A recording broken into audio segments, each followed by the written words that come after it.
Nëse marim një anasjell tas të flasim ato çka flasin iranjanët, të cilët kanë dhënë 1 milion shehid për shkak për të arzuar një regjim të Pahlaviut, shumë mija vjeçar,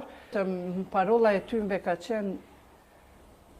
la sharqie, la garbie, el islamul hukumie. Nuk ka lindje, nuk ka perëndim, Islami është pushtet.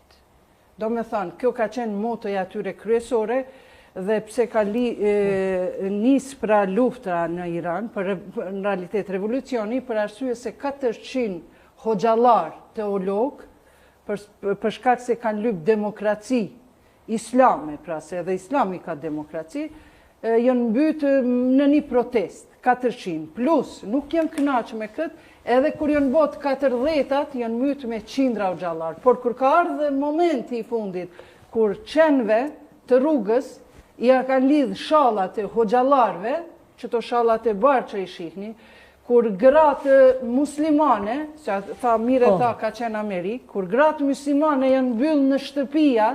s'kan mund me shku me u shkollu, sikurse Turkia që ka pas, atëherë ma këtu ka fillu me u bo shumë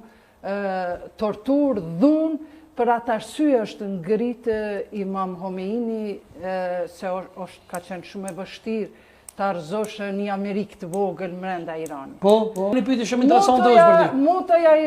iranjanëve të tregon la sharqie, nuk ka lindje as perëndim, Islami është sundim.